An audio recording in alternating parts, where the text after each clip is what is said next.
Hey, welcome back to another Lone Angler podcast. I am your host, Patrick. Some people know me as Patches. At least that used to be the nickname out there on the old Facebook, which, hey man, pretty much over it. Anyway, I apologize for not having an episode out Monday. Yeah. I just, the weekend caught up with me. I finally got over the badass head cold. And right now, I am struggling because I still have fluid in my ears from this cold that I got.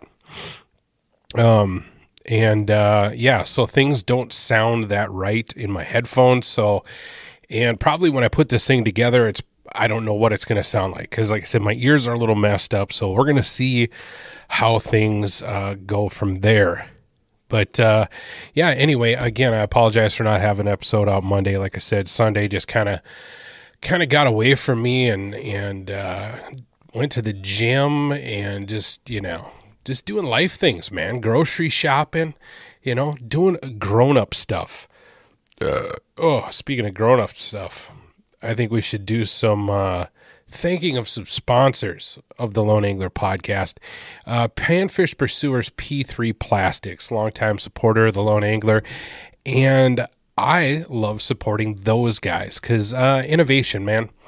They're true panfish diehards, and they've really put a lot of time into their profiles. And, I have a lot of good luck with them, whether I'm ice fishing, which I didn't do much of this winter, and we'll get into that later.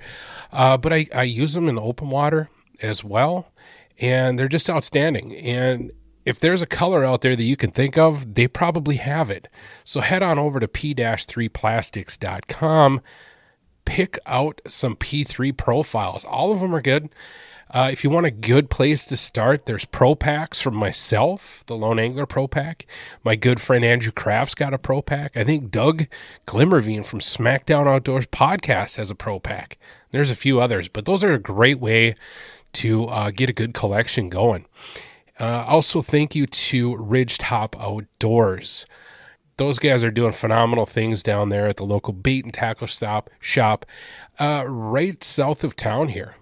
Right off of 71 and Highway 2, right there at the intersection, right by the overpass.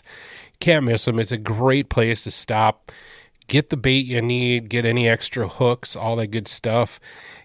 Chew the fat with Justin. He's a great dude. Great dude. Great shop. And, so tell him when you stop in there, tell him the Lone Angler sent you in there. Maybe you'll get a extra minute or two. I don't know. We'll see. Anyway. Let's get on with this episode.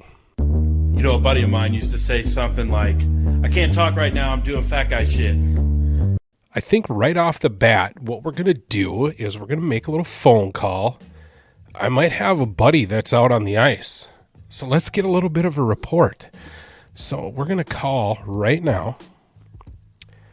And we're going to do it. We're going to turn that down just a tiny bit. He doesn't know I'm calling. So this ought to be good. Here we go. If he doesn't answer, that's on him. You've reached the voicemail of Andrew Kraft. Oh, I'm not my able to get to the phone right now. If you could just please leave your name and number. Hello, sir. Hello? How's it going, man? Poor shit. Why? I don't know. Oh, well, you're on the Lone Angler podcast. Oh. Yeah. Yeah. Yeah. Yeah, well, you're out ice fishing. I'm out ice fishing. What's that? I'm on the ice. There's not much angling being had, though. Well, I think you're angling, but just not much catching. Oh, sure. You know what I'm saying? I smell you. It's quite windy, so you might pick up a little wind. Hey, that's okay because you know what? I've got fluid in my ears, and I don't even know how this sounds as I'm sitting here at the table even before I called you. You have food in your ears? Fluid. Oh. Come on, man. I'm an adult. How could I have food in my ears? I wouldn't put it past you. All right. What lips have you pierced? Some perch and a big largemouth bass. How big? Are we talking California Teener 20? No. Are we talking Minnesota 4? It's probably around the 4-poundage mark, if I had to take a guess. A 4-younder, huh? It was quite hefty. Nice. Those are always a surprise on late ice when you're hunting panfish, aren't they? Yeah. Be better if I could feel my fingers, though. I picked the wrong night to come out, I think. That happened to me the third time I went ice fishing. I was out by myself. It was a nice day, but the wind. Yeah. Like it wasn't cold on the body, but the fingers, man, it's like it took it all right there. Yeah. Yeah. Heaven forbid they get wet. Right. How deep are you fishing tonight? 7 feet. 7 feet. Have you seen a lot of critters? A lot of critters, a lot of perch. Actually, one of them was like 11 to 12 inches. Oh, really? Full of eggs, yeah. So there's at least some bigger perch up here. But okay, one last question. Have you seen any of my buddies? No, 0. You believe that? No RBs. You got one? I did. You didn't get him? No. Dude, how are you ever going to hold the fucking cup?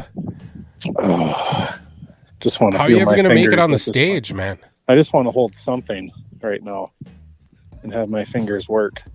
Here comes another one. Okay. What are these? We're here. Play-by-play, folks. Play-by-play. Andrew crafted. Huh? These might be beluga gills. I don't know. Oh, my God.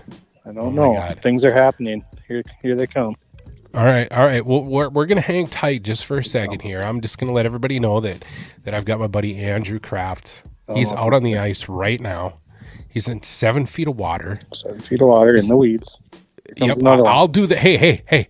This is my show. I'll do the commentating. What is this? Oh, here it comes. Here comes. Hey, welcome to the Andrew Kraft Show. Do something. I'm trying. I can't feel my fingers. Oh, come on. What do you need to feel your fingers for? You should be watching the line. Trying to. Man, it just sounds like pure hell out there. And you invited me, but I still have to do my taxes, but I still need to get this episode out. You're missing nothing, my friend. Nothing at all. So I played a wise card. I think so. Damn. I'm surprised, though, you didn't run into any rock bass. I am, too. I mean, I think I was here a week and a half ago or so. Granted, it was 45 degrees warmer then. You know, that's why me and the rock bass are such good buddies, is because we both love the fair weather. Yeah, that sounds pretty nice right now. Well, fair weather. Yeah. Unreal. How what's the ice conditions like since I got you here? Oh, there's got to be 2 feet of ice. Good solid stuff, right? Good solid stuff. Now that it cooled down again, everything's pretty slick on top. There's no more snow. So back to cleats. Back to cleats. Not driving out there though, huh? No, I just pulled off the access and parked right on the shore ice there. Right. But there's some good heaves now out here too. Okay. Some water drifting around in heaves. Well, you know, it'll be interesting here in the next, supposedly starting tomorrow, pretty much all day Wednesday. We're supposed to get, up to 8+ inches of snow? Apparently. Allegedly, yeah. I read an article today that said plowable snow. Ooh. It's not a good word. No, not at all. That doesn't sound like fun. So with the current ice conditions, what are your predictions for ice out? Up here. That is a tough question. Depends if this weather ever turns. I was looking at the 10-day forecast, and it was like, mid-30s, high 30s? I saw towards the end of the week here, I thought I saw some 40s. Okay. I could be wrong. I don't know. Still well below freezing at night, though, so I don't know. It's going to be a while. Yeah, I haven't paid too much attention to the weather because I know that I still can't go and kick my float tube. Yeah, it's going to be quite some time till that happens. You know what, though? With the extreme weather that we have, I really don't think it's going to take that long. Yeah, we'll see. I don't know. It could go either way. Once we get past this, I think this is the last, hey, I'm winter, hear me roar one last time. It better be. And then I think things are going to switch over real fast. That's just the feeling I have, because I have a goal. I want to catch a walleye on the fly rod on opener on Lake Bemidji. Yeah, that would be exciting. And going into it, I know it's going to be a little cold. I'm just, if I can get a calm night or a calm evening, I think I could pull it off pretty not easy, because I'm not a fly fisherman. I'm a fucking noob.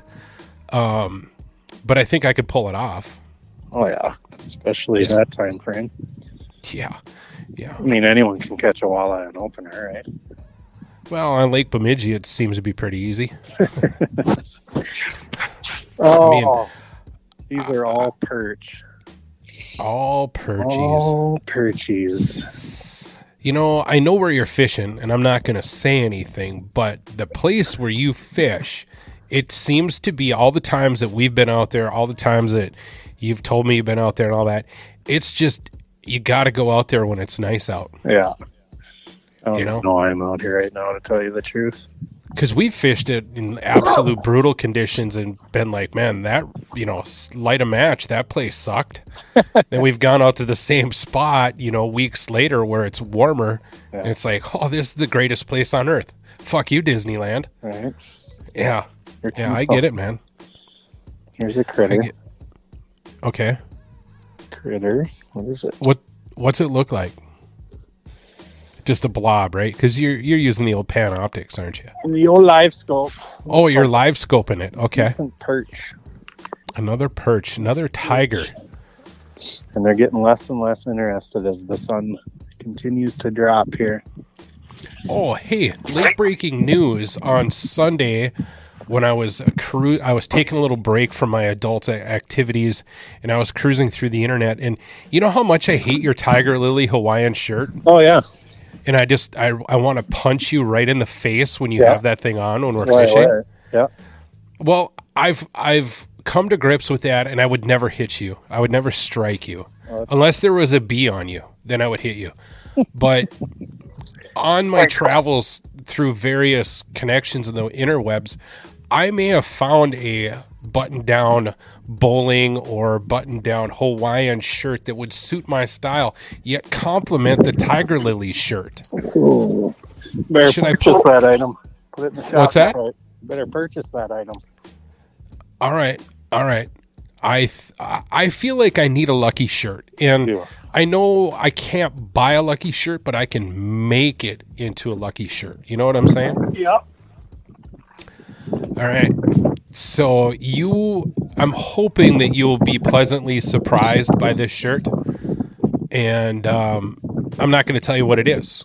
It'll make its debut when we step foot in the boat or on the tubes. All right, I'm looking. Oh, I got a high rider here. Okay, that's not a perch. Did you fall? What's that? Did you fall over? This is compelling. Did I? Man, the wind is brutal. That's nasty. I'm about ready to throw in the towel and head back to the truck here. You're so hardcore, dude. No fish house, no shelter.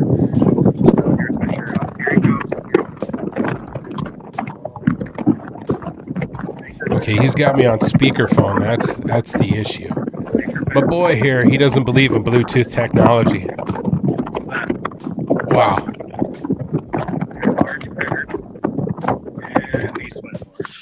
And he swam away. Okay.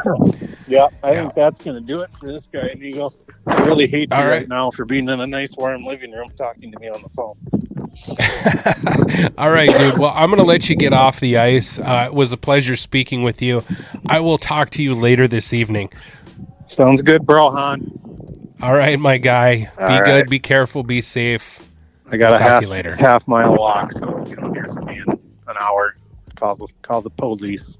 I will not call the police. I might I might muster up the energy to get out of the apartment to go drive up there and take a look. I don't know about walking out there, but if I just see a black lump out there, I'll be like, yep, there he is. Look a half mile to your northwest. I'll be laying out here somewhere.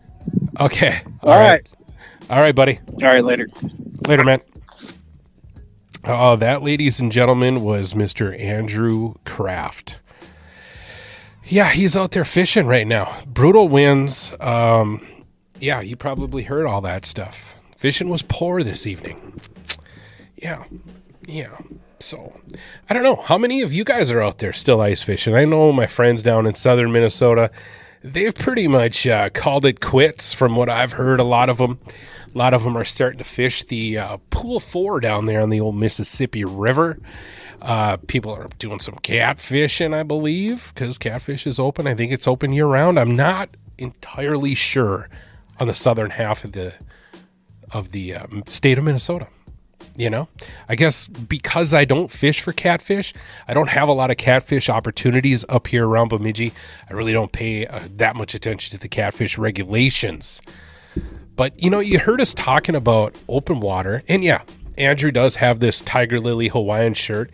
It's the most god-awful shirt you've ever seen in your life. And to quote Uncle Buck, when he's talking about his hat, just the sheer sight of it just angers people. Well, it angers me anyway. It also draws negative comments from other friends within the circle. But he wears it with pride. And, yeah, I need a shirt like that. I just feel that's something that's missing in my life. And now that your boy has been doing some work on himself, you know, I can start to look at some other size shirts. You know what I'm saying?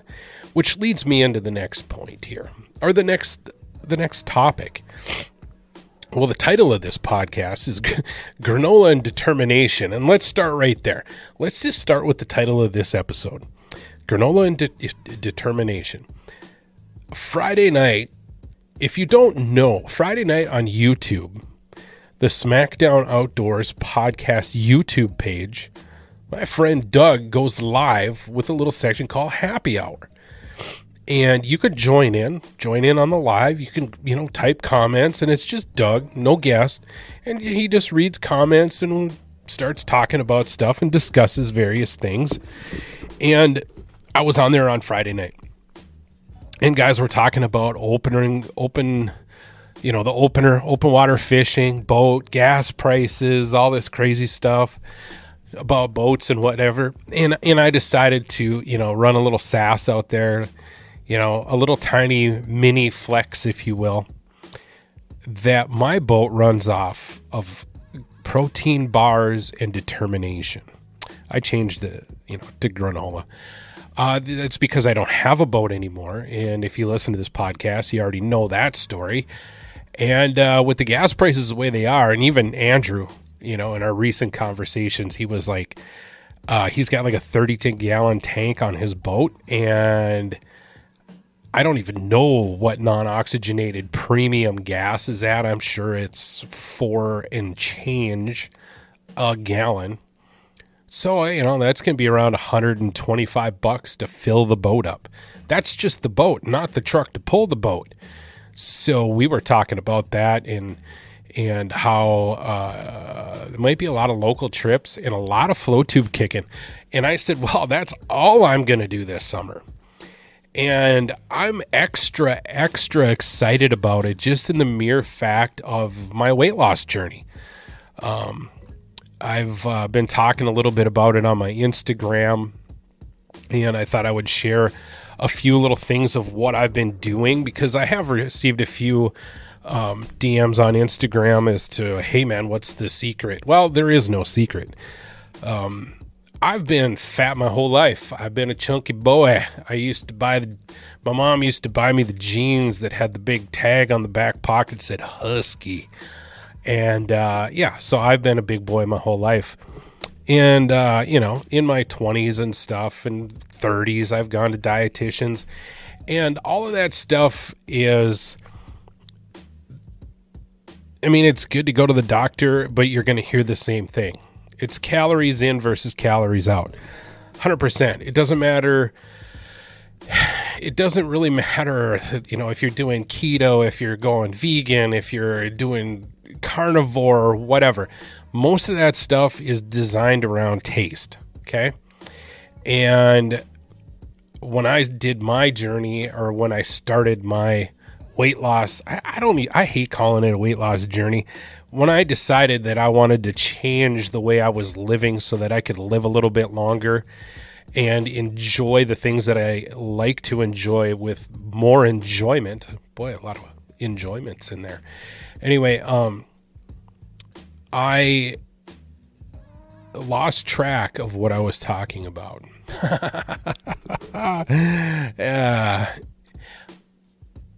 Yeah, it's all about taste. And so when I began, the first thing that I did was, after talking with a buddy of mine who is also changing his lifestyle, and he's doing CrossFit and whatnot, he was telling me about getting a body scan.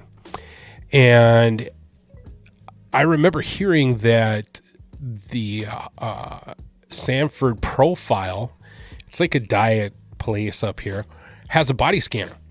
And so I went and I paid the $40 or $35 or whatever it was to get a body scan. And the importance of getting that body scan was it measures bone mass density, it measures body fat. It also gives you your current caloric intake if you were to maintain the weight that you want. Or the weight that you are. So I'm going to go wide open here and just be straightforward with everybody. When I stepped on that little rotating platform, I felt like a giant rotisserie chicken. I was standing there in my underwear behind a curtain, and I was standing on this little platform that just slowly rotates you. And there's these panels on each side. You got to kind of hold your arms out, and it takes all these measurements. Okay. And one of those measurements was pounds. And I weighed 324 pounds and some odd ounces. Okay. So there was my starting weight. And if I wanted to maintain that weight, I was to continue to consume 2,600, I think it was like 2,650 calories. And my activity level just stayed the same, which was pretty much sedentary. Okay. A little bit lazy. So I've got that data point, 2,650 calories. All right. And then when talking with my buddy Aaron, he said, now you're going to want to do a calorie deficit. And I understood that completely. My problem was, before, when I would do this, I was doing intermittent fasting. I tried that for a little bit, and that wasn't sustainable for me, because coming off of a fast, I was like, I haven't eaten in, 22 hours. I'm just going to consume. And that wasn't the right thing to do. I didn't pay much attention to it. I really didn't like intermittent fasting. When I was fasting, it didn't bother me. I kind of got used to that. I fell into this bad habit when I was in college of eating one meal a day. And that one meal was like my caloric intake right there in one meal. And that's bad, because what happens if you don't sprinkle it out throughout the day, your body goes in, your metabolism goes into this like starvation mode. So whatever you consume, it puts it away because it knows it's not going to eat.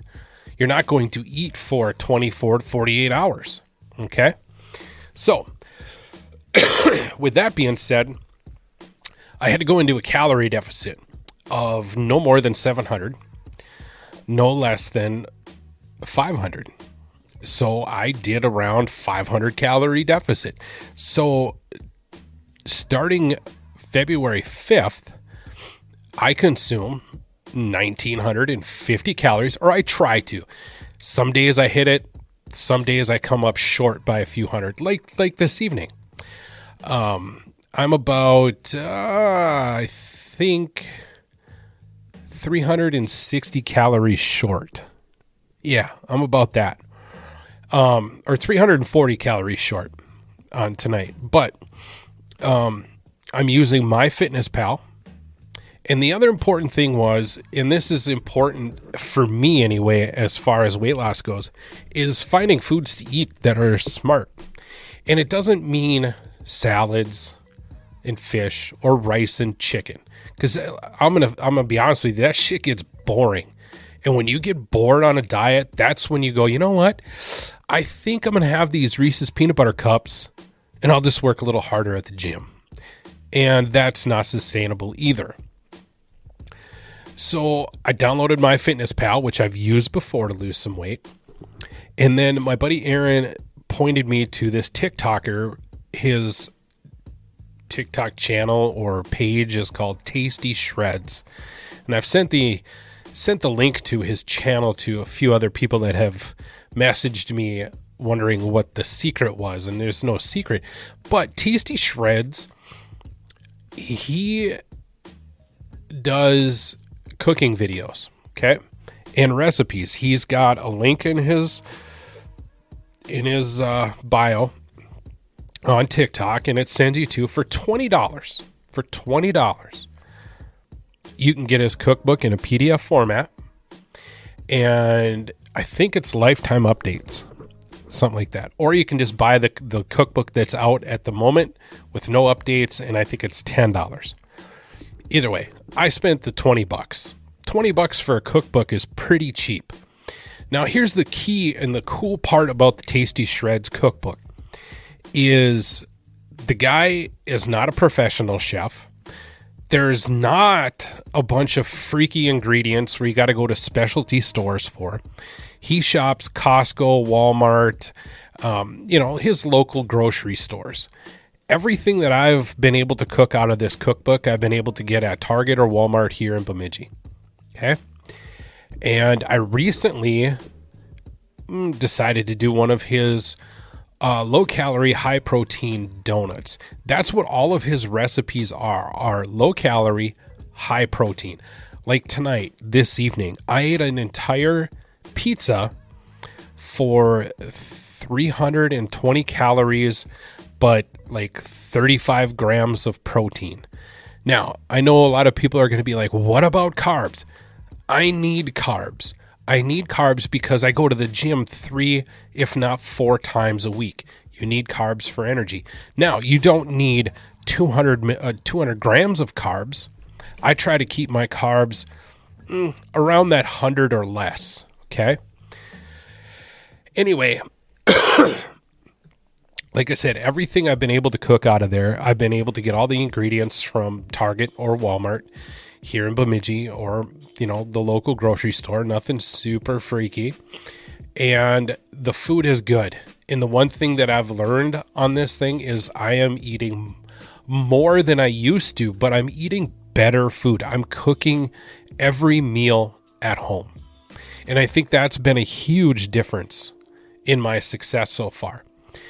I love fast food. I'm not going to lie. When I was a kid, we didn't go to McDonald's. We had a McDonald's in Hibbing. I lived 24 miles from Hibbing.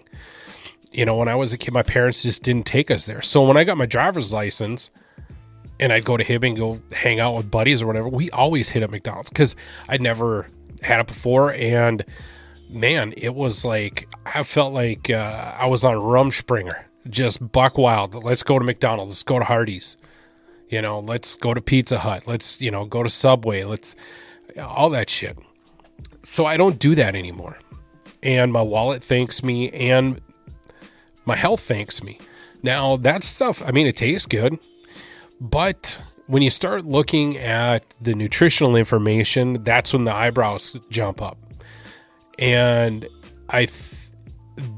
you can find all the fast food nutritional information on their website. It's kind of buried for a reason.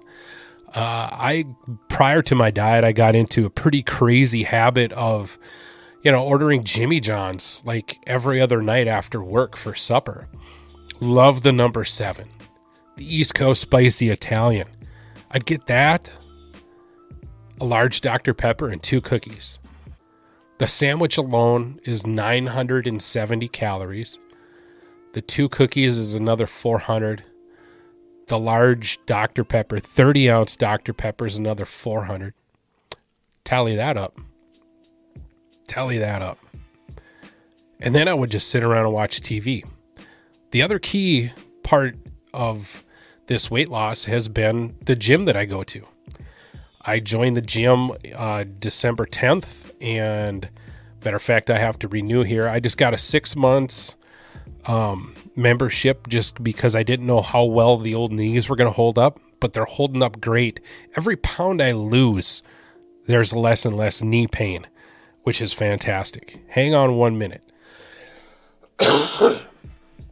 Ooh, still getting over that nasty cold.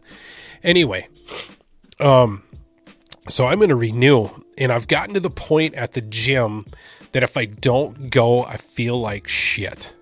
And that's a good thing. I feel groggy. I don't have any energy. Now, when you first start going to the gym, you're going to feel like shit. You're going to be tired. You're going to be sore. But you got to be able to push through that. And once you get over that hump, when you don't go when you're supposed to, you just physically don't feel that good about it. And that's where I've reached that. And I'm really excited about it because as of today, 294 pounds, which is, it's been a long time since I've been in the 290s. Been quite a few years. The other part of it that's got me really excited is for open water season and my float tube. The less pounds that I have to kick, the longer I can be on the water, less pain on the knees.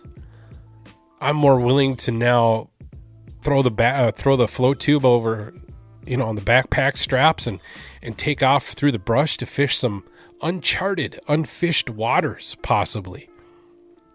Where last summer, it was 320, 325, maybe even 330. The float tube's going to ride higher. I'm going to have more energy. I'm going to have more energy when my daughter comes here and she wants to go float tubing every day.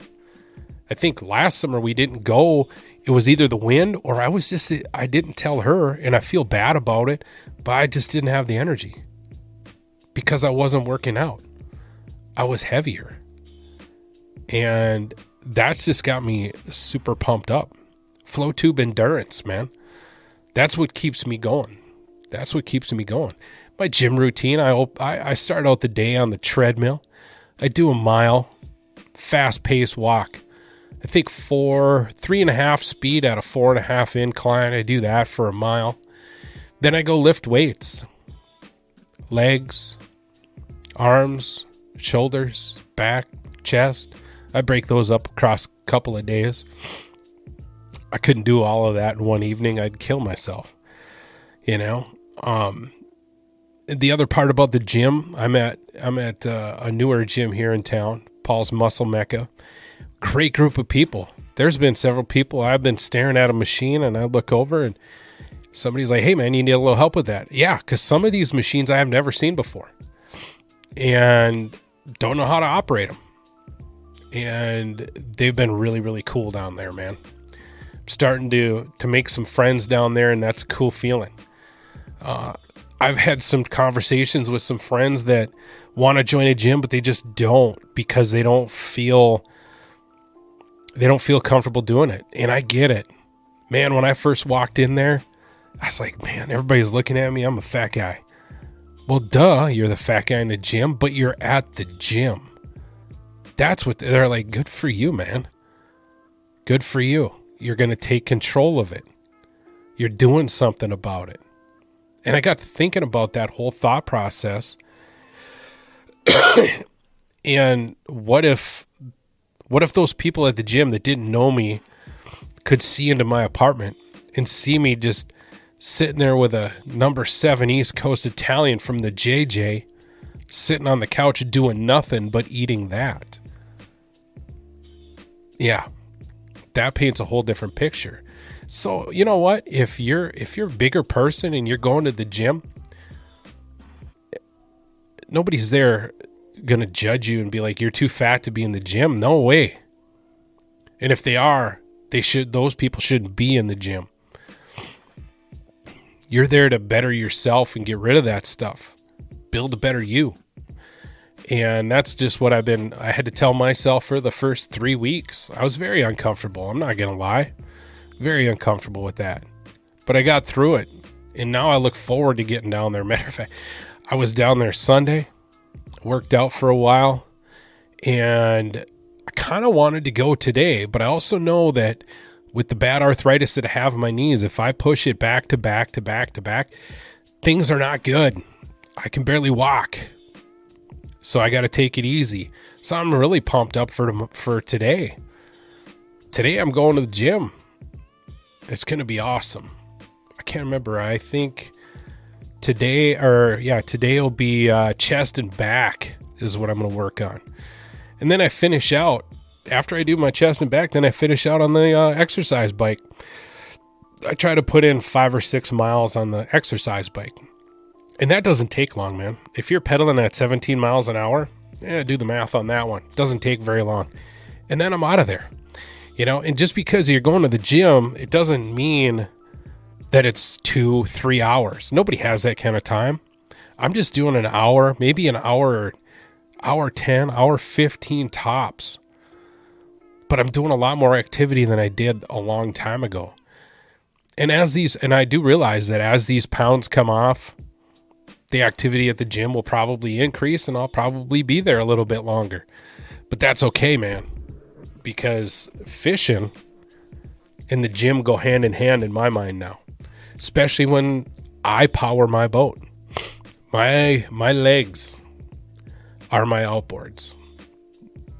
And if I can build up endurance and to the point where I'm like, you know what? I'm gonna kick 6 miles out on Lake of the Woods, then knowing that I can do it, hell yeah. I'm not going to do that though. I'd get crushed by a boat. That's ridiculous. But yeah, like even which leads me into another segment here, another little part of the show is one of my goals right off the bat here, open water, the walleye opener. And I mentioned it to Crafty there when we were talking. I want to catch a walleye on the fly rod on opener. And I think I could do it. I am not a fly fisherman, as I said before. I'm a complete noob. I know nothing of it. I'm learning as I go. I've spent all winter at the bench tying up little jigs and tying up grasshoppers, and now I'm into streamers. I'm trying to tie up some streamers that I think walleyes or crappies would bite. I'm going to go out there and I'm going to give it a try. And I think I can pull it off, because the bite's usually shallow water bite on open water on Bemidji. Bemidji's chock full of 14 to 18 inch walleyes. I'm not looking for a 30 incher. I'm not looking for a 25. I'm just looking for a walleye. And if I do get one, it's probably going to be between 14 and 18 inches. But I'm going to do it from my float tube, weather permitting. I'm not talking about cold. I'm more concerned about wind. Yeah, it might be a little bit chilly. The water might be a little bit too cold for me to do it. I might have to hold off just a little bit or go buy myself some chest waders. We'll see. But here's my thought process. And if there are any fly fishermen listening to this show, please reach out with any tips. I would welcome them with open arms. Or tell me my thought process is absolutely stupid. But here it goes. I have a 9-foot 5-weight or 4-weight rod. I run 5-weight line on it. And I was thinking of building a fluorocarbon leader, 9-foot leader out of fluorocarbon. I was going to put a little extra weight on the streamers. And being that leader is 9 foot long and these walleyes are going to be anywhere from 4 to 8 feet, I shouldn't need any crazy sinking line or a special streamer rod. That's my thought process behind it. Plus I'll be doing it from a flow tube,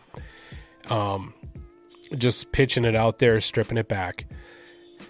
I think the streamer rod, the sink tip line or the sinking line and all that crazy stuff is going to come later when I'm pursuing pike or largemouth, smallmouth on big water. When I've got my mechanics of my casting down, that's where that's going to come in later. Could be later this summer, could be a couple years from now. Who knows? When I feel comfortable doing it, I'll do it. But that's my plan for trying to catch a walleye on a fly rod. With that 9-foot leader, I should be fine to stay in that strike zone, and we'll see what happens. Now, the flies I plan on using, Clouser minnow, some sort of shiner colors. I'm thinking white with some like rainbow flash on it, something with a little bit of with some crystal flash, something pretty simple. I might tie up a what do you call it? Man, some of these flies have crazy names. I think that's half the fun of tying flies is the names of some of these things. The low-fat minnow, that's another one.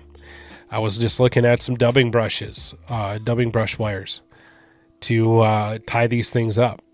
And it's a very cool minnow profile, but I can get a dark back and white belly and all that good stuff. So those are my streamer patterns.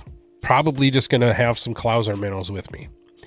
I'll tie them on probably size 1 or 2 streamer hooks. I don't know. We'll see. But I got that material on its way. I'm pretty pumped about that. So, yeah, that's what's been going on. And I was supposed to be out on the ice with Crafty tonight, but like I said, I told him I wanted to do my taxes tonight, and then I realized, hey, last night, I needed to get my taxes done, and then I also needed to get this episode out to you guys because I missed you on Monday. Things just happen, all right? All right, well, one more thing before we go, since we were talking about flow tubes, is I have a little list here. There it is. If you're interested in flow tube fishing, and I think I've dropped some of these before, but I've come across some new or newly discovered to me Instagram pages devoted to flow tube fishing. So I'm going to go through this little list that I wrote out. Tube Mob, Flow Tube or Die, Flow Tube Fishing Forum. They also have Flow Tube Fishing Forum Zine. Those are 2 Instagram pages. My own Instagram page, Mini Botas, just totally devoted to northern Minnesota flow tube fishing. It's small, but we're working on it. Flow tube bass fishing and flow tube _ Quebec. Those are just a few that I've run into so far. And another good place, or if you just type in flow tube fishing Europe, and there you'll get to see some really cool flow tube angling. Talking giant pike, Wells cats, Xanders, huge perch, that are pushing 4 or 5 pounds out of flow tubes. Very cool stuff. Matter of fact, I have a brand new episode of the European Fishing League to watch, which has been really exciting.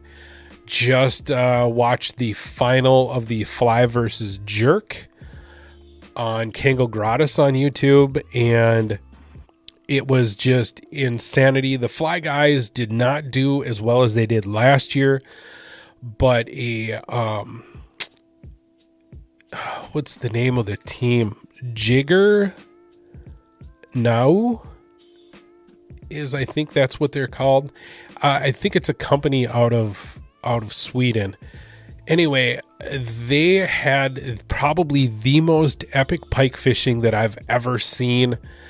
Their final day or their final card was, I think, every one of their pike were over 100 centimeters.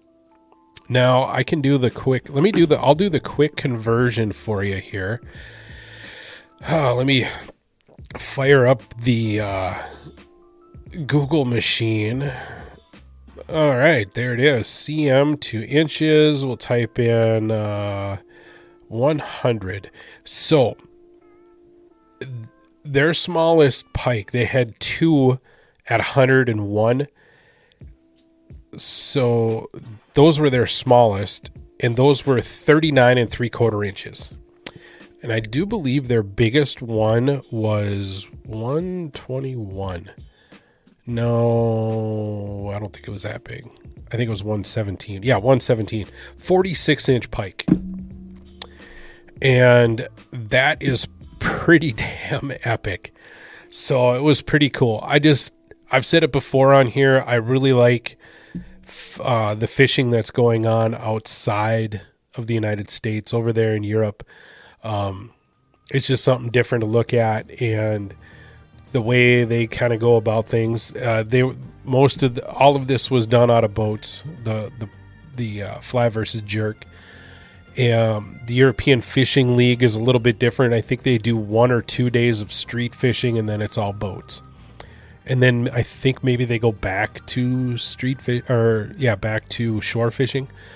I don't know. I got to watch this newest episode to get it all figured out. But if you're looking to watch something exciting and new, just Kangal Gratis, Heston Barge, and the European Fishing League. Just look up those 3 things on YouTube and sit back and enjoy, because it's pretty awesome stuff.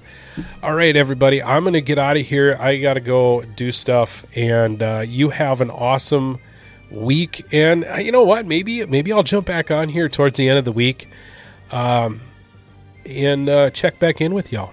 I appreciate you stopping by and hitting play. If you like what you heard here, please follow this podcast. You can support the Lone Angler yourself. I'll draw you some custom artwork. I'll send you some buttons and some stickers for $5. Links for those are down in the description of this podcast. Sound like a fucking YouTuber now. Listen to me go, huh? All right, man. Yeah, well, keep the rod bent. Keep that lure wet. All right, we're out of here. Bye.